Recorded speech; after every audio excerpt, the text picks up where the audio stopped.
Hey, noble ones, welcome back to my channel. This is the Metatron speaking, and today I found an interesting video that I would like to react to, provide further commentary, and also in general sort of assess when it comes to the validity of the information presented. The video in question is from the channel History Hit. It's a channel, I've got to say, they have some interesting content, and the title is What Do We Really Know About Jesus? So of course this isn't necessarily a video about religion, it's a video about the history of religion, and I absolutely love the idea of history of religion, but also translation, original language interpretation of scripture, putting it into context. I love all of that. In fact, I have a few videos myself. Did I even make a playlist? When will I learn to be a successful YouTuber? When?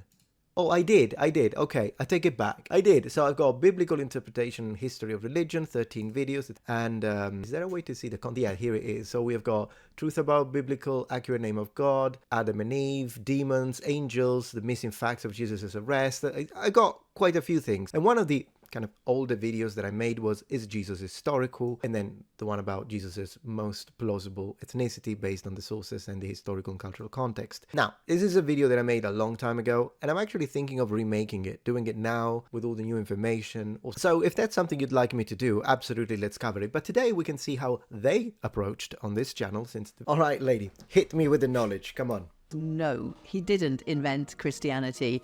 It's quite possible that he had a wife when he was younger. Was Jesus a very naughty boy? He's not the Messiah, he's a very naughty boy! Now, I'm not going to judge the entire video from the intro. This is not the best...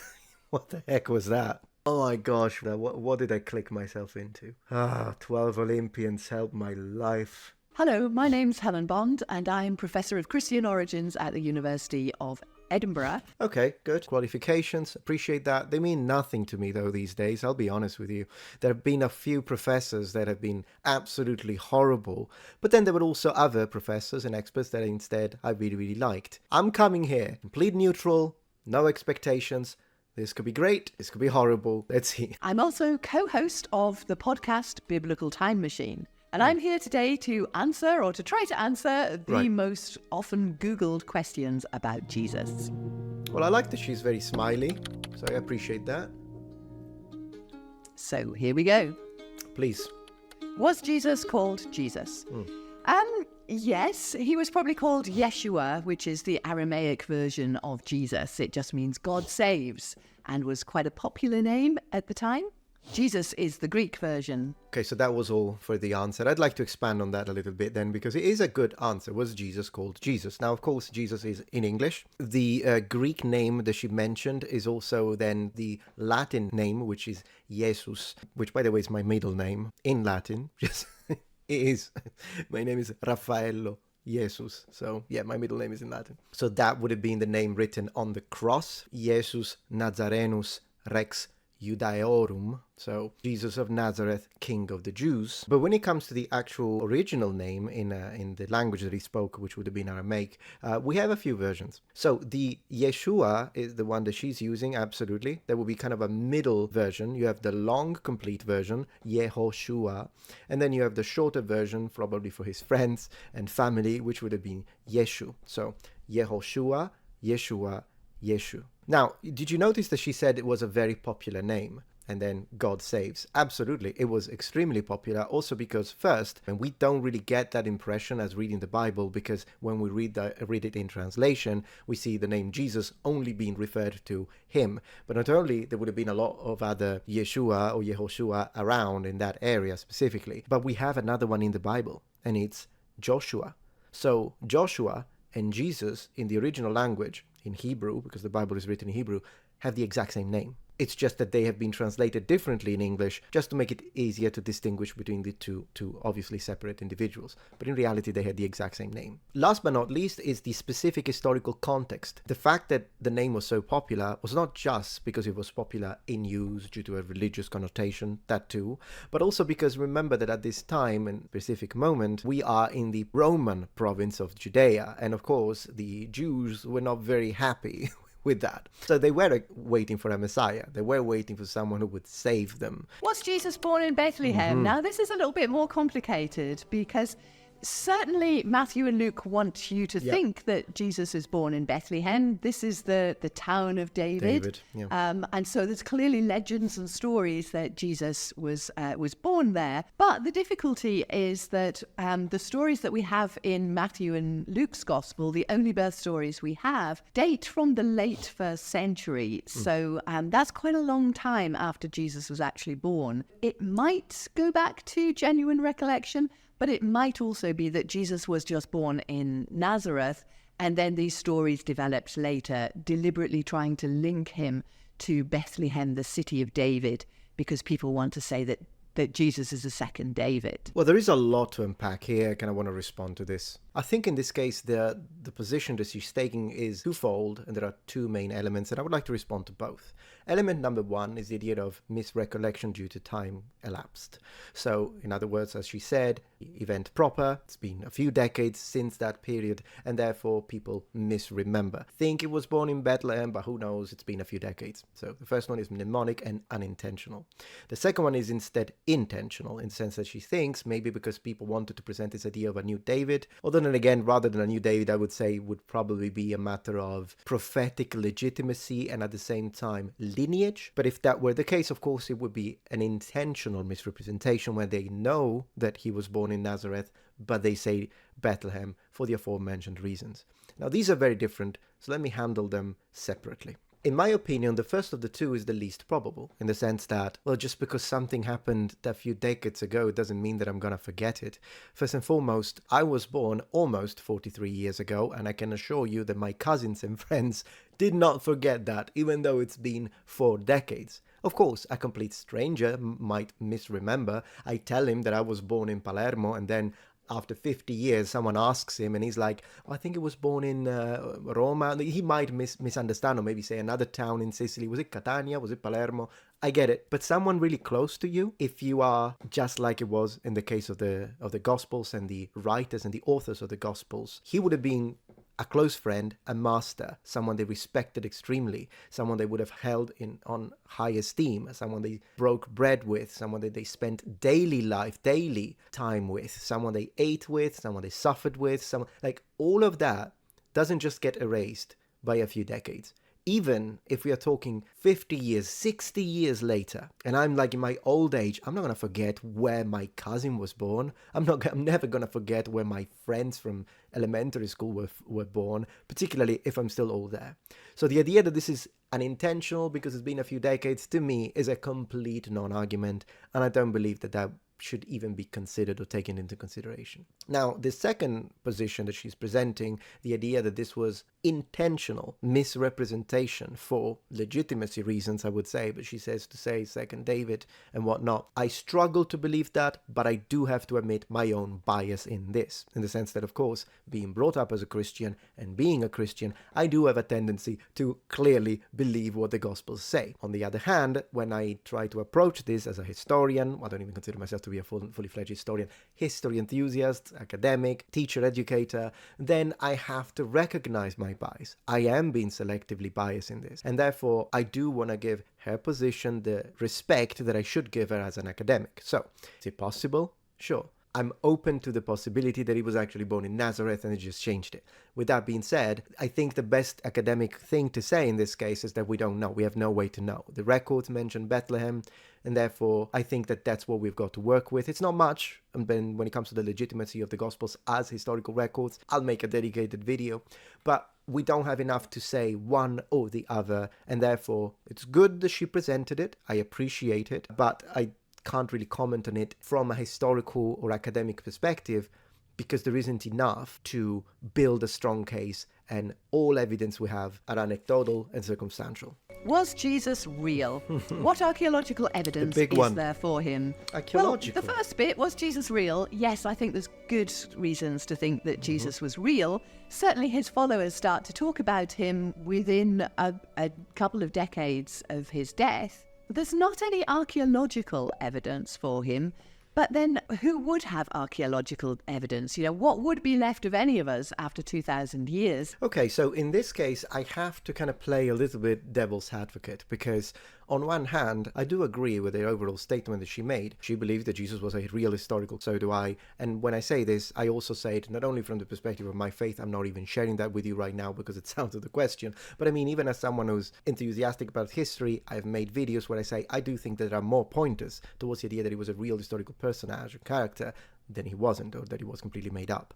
With that being said, I have to play devil's advocate in this case to be fair, because whoever is asking this question, when they ask for specific archaeological data, I don't think they're asking for bones or osteological data. I think they're asking for anything that could be period. So, paintings, mentions, sources, bones. Of course, Christians are not going to look for those, but non-Christians can ask that question and they could absolutely look for osteological record. Representation, epitaphs, stelae, anything, mentions from other cultures, all of those things that could point to the idea that he indeed existed. And of course, you can go down, back 2,000 years and even longer. We've got remnants of ancient Egyptians. So asking the question in the archaeological sense for someone who lived 2,000 years ago is not out of place, but there is a way I would answer that regardless. But let me see how she answers it first. Jesus is an artisan, he's a builder or a carpenter.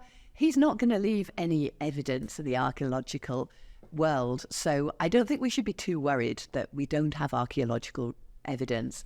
And I don't think we should be too worried that Romans only start to talk about him a lot later either. The more important thing is that followers do start to talk about him. Paul writes about him in his letters within a couple of decades. Okay, so let me expand on that because I think she's on a good route, but she didn't provide enough context. And so if you hear this, you might think, that sounds like a cop-out. So let me expand. The fact that the evidence we have comes from decades after his death shouldn't surprise. She does have a point with that, particularly when it comes to the Romans, because Jesus is not a general. Jesus was not an emperor. So the people that usually historiography does record a lot of evidence for us. Having mentions of Jesus while he was alive would be the equivalent of finding mentions not of the lower classes or lower strata of society. Collectively, the peasants, the farmers, we do have that, but individually. And can you now stop the video and tell me name and deeds from a random medieval farmer from 1137 who lived in the city of Arretium or what have you, Alexandria? So it is very, very rare that someone who is a carpenter, someone who makes chairs, someone who makes clothes, but it's not a guild, just as the milkman. I mean, these people, we don't have records of people that are so low within the echelons of society, and then we are told about their lives, their deeds, what they said. When it comes to the Romans, this is where the situation gets even more interesting. I mean, if you noticed, Roman authorities do not start speaking about him after quite a few decades, but that shouldn't surprise us, because if we are to believe the Gospels, so I'll have to ask you to give me that one for a second, if we are to believe the tradition, for the first 30 years of his life, Jesus didn't even preach. So invisible for Roman authorities. Then his last 3 years, he starts ministry, but that's not enough to just start becoming so important now that everyone is going to write about it. The fact that it takes a few decades before Christians are mentioned, and therefore by connection Christ, is when the religion starts spreading, particularly because of the works of the apostles. The religion starts entering Rome itself. That's when the Roman authorities are going to step in and say, oh, a minute, what is this? What's going on? And then start writing and telling us a little bit about it, and that's when you start seeing it in the record. I mean, it does make logical sense, because otherwise, even ideas such as, oh, well, but why didn't they talk about the miracles then? Well, when you talk about Jesus' miracles, you only have two perspectives, the secular and the religious. But regardless of which one you choose, whether it be secular, they invented them, complete myths, or whether it be the religious one, no, it did happen, the miracles actually happened. Roman authorities, it's not like they never heard of stuff like that. They were all about half-gods and gods with mythical and powerful abilities, but this is still a backwater province far away from the emperor, and it takes time for information to travel. And even if you are a Roman centurion who lives there and is stationed in the province of Judea, and you hear, hey, there is this man, he's a healer, you know how many times you would have heard that? So before you actually write about it and tell everyone about it and start inscribing it, I mean, more things need to happen at a societal level, and one of these is the spread of religion and the number of converts that Christianity generated circulated very quickly. And that, once again, whether you approach it secularly or religiously, is still an item worth of note. That's when the Roman authorities, the emperors, the statesmen, the governors are going to start taking note, and then we're going to find some letters about it. It just makes perfect sense. How popular was Jesus? This is an interesting one, actually, because the Gospels give the impression that everybody followed him. Loads of people, crowds, strata. Couldn't get enough of him. And that was probably right on one level. Jesus is this popular healer and prophet. So probably people are coming out and they're wanting to be healed and they're wanting to hear what he's saying. Charismatic. But, clearly he was executed in the end. He was very unpopular with a group of people in Jerusalem. And I imagine that they weren't the only ones who saw Jesus as something of a threat and perhaps were a bit worried by him. Of course. So I think in general terms, Jesus had a high degree of popularity amongst the ordinary people, but probably the higher up the echelons of society you went, the more worried people were by him. Was he crucified? I think this is probably the one we can say 100% yes to. It seems a very odd story for the early Christians to make up. If Jesus wasn't crucified, why on earth would you say that? And we know that one of the difficulties that early Christians had was in getting people to join the new movement when they said, well, he has great teaching, but it's a bit awkward that he was crucified by the Romans, and they have to sort of explain that away. I think there's very good chance that that's 100% true. Okay, so it's a good point. It's a little anecdotal, but it is a good point. The only thing I would say is that it is, to me, indeed probable. Something that I would defend is the idea of crucifixion, but simply because it makes sense when it comes to possible accusations of sedition from the perspective of ancient Romans and Roman law. I think it does make sense, because I do think that it's possible that they tried to pin sedition. And here is how I justify that. During the arrest, one of Jesus' disciples decides to draw a bladed weapon and try to defend his master. 3 of the 4 Gospels do not tell us who this specific disciple is, but John does and identifies him as Simon Peter. Usually when we read this, we tend to focus on the miracle side of it. So Simon Peter cuts the ear off of one of the Jews and Jesus heals him. Today I'd like to focus on the very fact that Simon Peter had a sword in the first place. Because what this tells us is that at least some of Jesus' followers did have weapons on them. Now the reason why I chose to say a bladed weapon and not necessarily a sword first is because we don't exactly know if it was a sword or if it was more of a knife or a tool. That is because it's difficult to point it out linguistically, and more evidence would be required to be that specific in the translation, at least to deem it conclusive. But from the purposes of the Romans, whether it be a knife or whether it be a full-on sword, some of these people were indeed armed. But were they rebels? To answer this, we need to rewind for a moment. So we know that anti-Roman propaganda was what the Jesus' opponents were trying to use against him, but how did the Romans perceive him and his disciples? Did they perceive them as rebels? Well, we may have another indication to that, still in scripture. Let's read. We now fast forward to the crucifixion itself. And as you know, Jesus is not alone in the Golgotha, and with him there are 2 men. Now, usually these 2 men are considered to be thieves or perhaps robbers, but once again, through the lenses of correct literal interpretation of the original text, we may find out more, much more, about who these 2 men actually were. Now let's read the passage in English and then I'll show you a problem or an inconsistency with some of the translations, in fact the majority. Depending on which of the Gospels you read, these 2 men are either described as robbers or, in the case of Luke, as criminals. Criminals not to be intended as an insult but as a descriptive term of someone who has committed a crime, in this case against Roman authority. So let's focus on Luke for a moment. 2 others who were criminals were led away to put to death with him. So if you read it in English, the feeling you get is these 2 have committed a crime, they are criminals, but from Roman perspective he isn't. Well, let's jump into interlinear Greek again. Were being led away now also other criminals, 2 with him to be put to death. So to make it make sense within English syntax, were being led away now also 2 other criminals with him to be put to death. In the original language, the connection of also, other, and then 2 actually brings forth a different perspective. Imagine it this way. If I told you, this morning I was at Starbucks with 2 YouTubers, this sentence doesn't tell you anything about what I do. But if the sentence was, this morning I was at Starbucks with 2 other YouTubers, what's my job? Of course, this doesn't mean that Jesus was a revolutionary. It just means that from the perspective of the authorities, it is very likely that he was condemned with the accusation of sedition.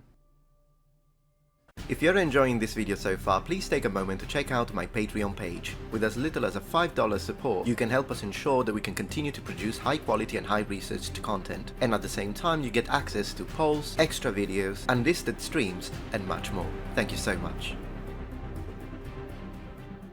What languages did he speak? Aramaic. This is an interesting one too. So I think his native Hebrew. language would have been Aramaic. Yes. That's what people in the whole of this sort of Spoken. eastern region spoke. That was their native language. It's not impossible that he had a few words of Greek, because Greek was the sort of the language that united everyone, that sort of the posh people spoke, and it was the language that you could use with travelers and traders. And so if he's a carpenter or a builder, or we don't quite know exactly what it is he did, but it might be that he speaks a few words of Greek few words, possible. in order to sort of, get by in his trade. Yep. I have to disagree with her on this one, because first of all, he was not posh. He didn't seem to like posh people that much, and regardless of that, he would have been fluent in Hebrew as well, because that's the language he would have used to read the Bible. We know he reads the Bible, once again, if we are to believe the records. So Aramaic and Hebrew, absolutely. And if there is a third language, my guess will be Latin over Greek. Why? Because as you explained, Greek is the language of the important people, the very highly educated people, which is why I don't really think he would have had particular interest in studying it. It's true that she said a couple of words, but I think it makes more sense since he was born under the reign of Emperor Octavianus Augustus, and he was living in the Roman province of Judea, that he would have instead spent time learning how to speak Latin. I mean, think about it. In any place where Rome was expanding, whenever a territory was annexed, people learned Latin. We know that that was the language. Of course, the Romans had their own interpreters, but oftentimes when they were speaking to leaders and chiefs, they will find, particularly after they have subjugated an area for a certain period of time, which was the case here, and people were starting to learn the language. Just like even today in Hong Kong, there is a higher percentage of people that speak English in comparison to other areas of China, due to the British rule all the way up to 1994, 1995. And in the same way, a lot of Indians speak English because of that. And then again, why do people speak Spanish in South America and Latin America? Because of what happened in the Middle Ages, late Middle Ages, and the early modern period, Spanish movement. But then again, in Brazil, they speak Portuguese. So I'm saying, and that's the same in Africa. We could say that about Africa as well. In Ethiopia, you still find people that speak Italian today. Whenever an area is occupied for a certain period of time, the local population do start learning the language of the conqueror. And particularly for someone who was born in it, so he was born under the rule of Emperor Octavianus, dies under Tiberius, of course, it would have made a lot more sense that he knew Latin. Also because, again, connecting to the Gospels, since we are talking about this, he speaks with Romans, with the legionaries. He speaks with centurions. So how is he speaking? Is it more probable that he knew Latin, or is it more probable that they somehow had already learned to speak Aramaic, or that they spoke Hebrew? Could be a mix. Maybe they were using both, but it does make sense to me that he actually did speak Latin rather than Greek. Maybe with his dad. What clothes did he maybe wear? with Joseph. Yes, again, this is an interesting one, because the impression you have from one of these Jesus films is that he's sort of wearing the Bedouin outfit. He's got long hair, got his robes, maybe an outer robe. They're sort of flowing garments, Right. going right down to the ground. He's got sandals on his feet. And all of those actors playing Jesus there, their hair is quite short compared to mine. It's kind of funny. I'm more like metalhead. Some of that might be true, but it does seem that people of his sort of class would have had much shorter tunics. Fair. Makes sense. Basically, people in Judea are wearing whatever anybody else is wearing in the Roman Empire at this time. And so some people might have worn togas, but probably togas, someone no. like Jesus would have had a shorter tunic, maybe to his waist, maybe with a belt, possibly some kind of cloak over it. Yeah, when it was cold, but definitely not a toga. I mean, we have once again several passages where he condemns people that were dressing up just to show off their wealth. So it would make sense that he would wear a toga. In fact, I don't even think that, I mean, Romans would wear a toga. I don't know if Jews would have worn a toga. I'll have to double check on that information. With that being said, yeah, something simple. It would make sense that it was something very simple. He would have worn sandals, but Yep. but also there's evidence that people wore little sort of sock things to keep Yeah. their feet warm, which I think is very sweet. So the whole sandal. She's adorable. I just gotta say it. She is absolutely adorable. What a nice change for the usual people that I have to deal with response videos. She's great. And socks, the Jesus look is actually genuine. I'm always wondering about underwear too, and probably he would have had some kind of loincloth or undergarment like that, particularly if his tunic was quite short. Unfortunately, and this is a bit nasty, but most people at the time had lice, particularly if you only had one set of clothes, and clothes were extremely expensive and were made at home for most people. You didn't go out to the market unless you were very rich. So he may not have had that many changes of clothes, and probably like most people of his day, he had lice on his head and his body. And he probably would have had quite short hair. I disagree. At the time, everybody was wanting to look like the emperor. The Emperor Augustus, of course, had a short... Yeah, not the Jews. Not the Jews. That's, yeah, I massively disagree there. You see, in the Jewish tradition, long hair is a very strong connotation with mysticism, religion, alliance with God.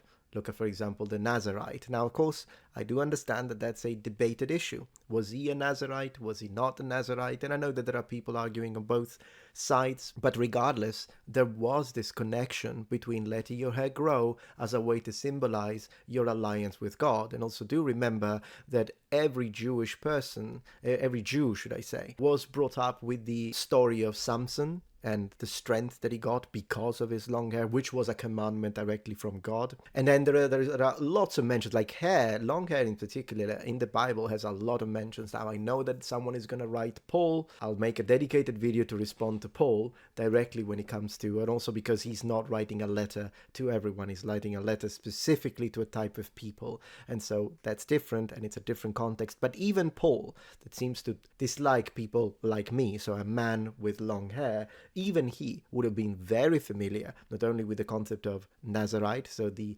pact, but also with Samson and other stories like that in the Bible. He would have been brought up with that before becoming, because yes, he was a Roman citizen, but he still was a Jew. So all in all, the Roman look, not on the Jews. And not on, like, even if you were a Roman citizen, but you were from Gaul, you would have still preserved your traditions. Haircut and no beard. It might have been different when Jesus was walking around and, you know, on the road with people, maybe. Also because he wasn't neither an emperor nor a soldier, so why no beard? I think beard is very probable, in fact, when it comes to Jesus. But I think the one last thing I want to say, well, I'll let her speak, and then I'll say one last thing. He didn't have much of a chance to get his hair done and to have a shave, but his ordinary look, I think, would probably have been short hair rather than that look that we normally have, and of course very dark hair and skin. I disagree. So first of all, I disagree a lot with the things that she has mentioned here, so let me address them. The first thing I want to say is he would have most likely looked like a Jew of his time. So of course the super white skin, blonde hair and blue eyes Nordic look, very improbable, but so is the African look would have been very improbable, and both things have been pushed for obvious reasons. Now, when she says very dark skin, well, very dark hair, sure. Very dark skin, I think it really depends what you mean, because the Ashkenazi Jews tend to have a darker skin tone. I wouldn't really consider it to be very dark, however.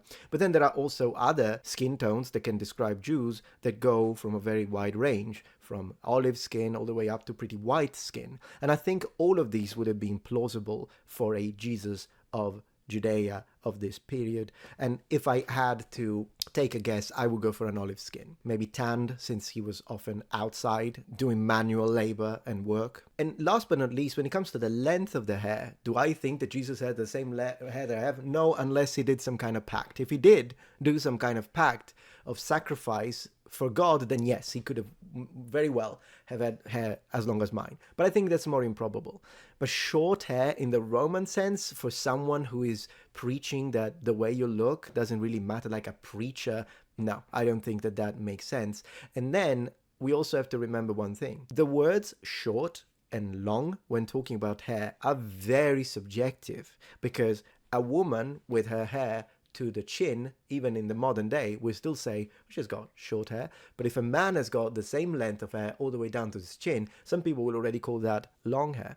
So at the end of the day, it really depends what you mean when you say short hair, long hair. And so yes, it is possible that it would have had a little bit of a middle hair. I do not believe that he would have had a short Roman cut, but I also believe that it could have been very possible that he had his hair long and to the shoulders. Now, usually when we look at the image of beard with very long hair, there is a possible connotation to, for example, Zeus and the way he was represented. And when it comes to Christian iconography, we do see a shift. We go from a very young Jesus that looks like Apollo and is indeed shaved with kind of middle-length hair, to a Jesus that is grown up and now he has this look that kind of makes him look a bit like a young Zeus. And yes, of course, there is a certain iconographic imagery and power that can be used, particularly for preaching to the Romans and the Greeks when it comes to images that they can recognize. With that being said, I think the last item of conversation that no one ever brings up when talking about Jesus's facial hair and length of hair is maybe he had multiple. I mean, the man lived for 33 years, right? Have you had the exact same length of beard and length of hair for the entirety of your life? So maybe a Jesus when he was 25 would have had one look, and a Jesus at 31 might have had a different look. And the levels of length of hair that he would have had would have depended on a lot of factors. And who knows, maybe it was specifically when he started his ministry, which lasted 3 years, that he may have stopped trimming his beard and cutting his hair, which would explain then why the long hair is kind of the one that stayed with popular imagination. Who were his parents? You know, of course, this depends who you ask. The Gospels, Matthew and Luke, say that his parents were called Mary and Joseph. And in the absence of any other ideas there, I suppose that may well be true. Mary was an extremely common name. Almost a third of women in the first century were called Mary. Joseph is also common. So they may well have been called Mary and Joseph. Okay, that was pretty brief. I won't add too much, just the obvious that for a Christian, God is his father, but for a non-Christian, Joseph is his father, at least maybe. For a non-Christian, it's still all into the maybe realm, of course. I respect all positions, clearly. Did he do miracles? Well, this is an interesting one. Certainly people thought that he was doing miracles. And when opponents write about Jesus or come and speak to him to his face, the interesting thing is that they never say, what are you talking about? You're not making any difference to these blind people or these lame people. What they argue is that he's channeling some sort of satanic power rather than doing it through the power of God. And to be fair, this is from the perspective of Christian records, however. So we do have to be fair when we say this, because obviously, someone who's invested in it wouldn't tell you otherwise. Even though, then again, I agree with her, but I'm just trying to play devil's advocate. And also, you need to think about this sort of first century context. Jesus is not the only one to be able to do miracles.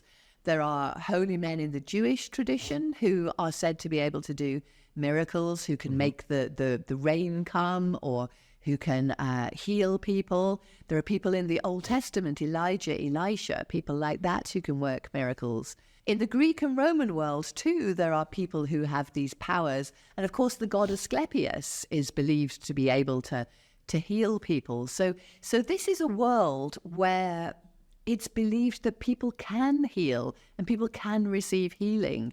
So Jesus is part of this sort of this general landscape. So I think you either believe all of them or you believe none of them. But certainly people thought, and Jesus got a reputation as a great healer.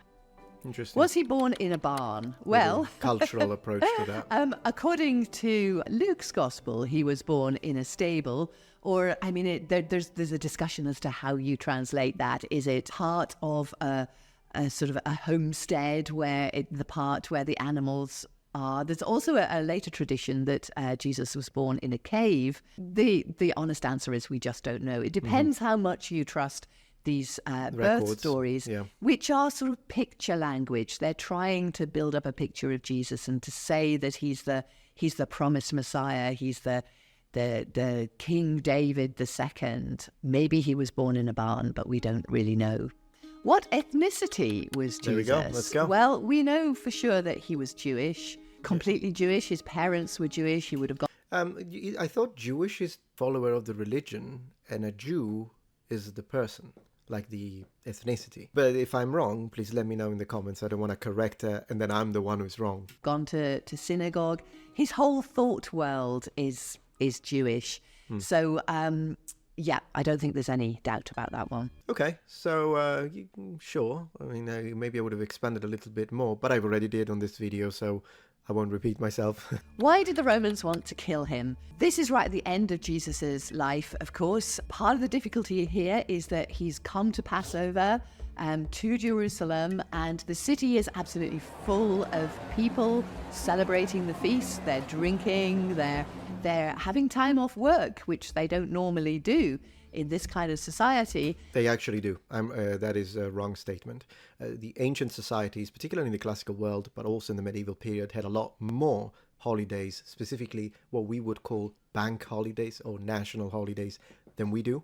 I mean, think about it. A farmer can't really work in the fields in winter, and then kind of depends on the crops, but in general they can't. And a soldier is not going to go on military campaigns in the winter. So that already takes 1 out of 4 seasons is out when it comes to work. And also they had a lot of religiously connected holidays. And on top of that, remember that they were working with the cycles of life. So in our day and age, you can be in the office with all the electricity on, but in the medieval period, in classical antiquity, once it's dark, and that's the end of the day. We work a lot more, and we have a lot less holidays than they did.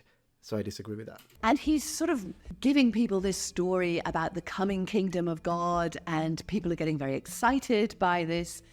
And the one thing that the Roman governor needs to make sure is that there's not any kind of a riot or an uprising, particularly at a time like Passover. So it's a very volatile, difficult time of the year. And I think as much as anything, Pilate wanted to get rid of him because he was a threat to law and order. There's a chance he might cause a riot. He's got followers. They've come with him from Galilee. Who were armed. He even instructed his followers to buy swords. I mean, that's in the Gospels. He's doing things in the temple. He's overturning the tables of the money changers. He's that one would have been from a Roman perspective, whatever.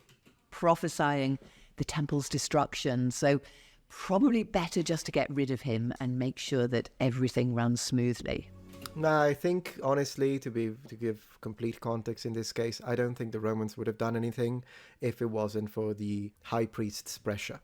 So there's that. And secondly, when the Romans did decide to do what they did, it was because of sedition, of accusations of sedition, but I've already mentioned that earlier. Did he invent Christianity? This is a really interesting one. I would say the answer to that is no, he didn't invent Christianity. A lot of people think that Jesus was the first Christian, but that's not true at all. Yeah, I mean, he couldn't be Christian because a Christian is a follower of Christ. He's above it. But did he invent Christianity? I mean, in a way, yes. Kind of getting lost into the semantics of it, though. Jesus was Jewish, and throughout his entire life, he was a Jew. What he wanted to do was reform Judaism. He wanted to call people to repentance and to say, get yourself ready for the kingdom of God. God is about to break into human life and transform the world. And those 12 disciples he had are probably representatives of the 12 tribes of Israel. So it's very much a Jewish reform movement. I think nothing could be further away from Jesus's mind than creating a new religion. That I disagree, because he did say, upon this rock I shall establish. I mean, I understand Christian bias, Christian bias. Then again, you have to kind of prove that because you have to substantiate your statement in this case, and I don't think you have enough to present a valid and cohesive thought when it comes to that, but that's just me. That's named after him. It's much, much later. I mean, he did say, I am the way, the truth, and the light, and nobody comes unto the Father but by me. I don't know. I think she's kind of grasping at straws at this point. People say that Paul invented Christianity, but I would say it's even further beyond that. There's not even a word for Christianity at this period. It's much later, 2nd, 3rd century or so, when Christians and Jews clearly start to be different things, that you can actually talk about Christianity as something distinct from Jewish ways. I disagree, because Christians and Jewish are very different even from the inception. Which is one of the reasons why there was all the problems with the high priests and whatnot. Now, do they have common ground? Obviously, absolutely, clearly, with the Bible being one. But you have to remember one thing. For a Christian, Jesus is the Son of God and God himself. For a Jewish person, not only he's not the Son of God, but he's not even a prophet. That is a monumental element of distinction that I think would have been present even in the earliest form of Christianity. Did Herod try? And interestingly enough, that doesn't even happen with the Muslim world, in the sense that, and if you know, Islam and medieval Christianity particularly, a lot of clashes historically. But not even the Muslims say that Jesus wasn't a prophet. They accept him as a prophet. They just don't think he's the Son of God. That is the distinctive element of Christianity. Anyhow, so we're about halfway through. And I'm really enjoying this, by the way, but I think I would like to kind of call it a day and make it into a double episode. So far, yes, I have disagreed with a few points, but I like her. I think she's adorable, and I don't see any, even in the elements of disagreement, I don't see any politics in this case. I don't see any hidden agenda that I can see. I just think a person that thinks differently from me, and that's absolutely fine. But I also think she has a lovely personality, so I like the way she speaks, and I appreciate whatever answers she has given, due to the fact that they were excellent to sort of foster conversation. Anyways, let me know if you liked this before I keep making episodes, I suppose. But if you enjoyed this sort of topic as well, just let me know in the comments, leave a like, subscribe, and possibly share the video, and then we can absolutely continue. Thank you very much for watching, Noble Ones, and remember, the Metatron has spread his wings. Goodbye.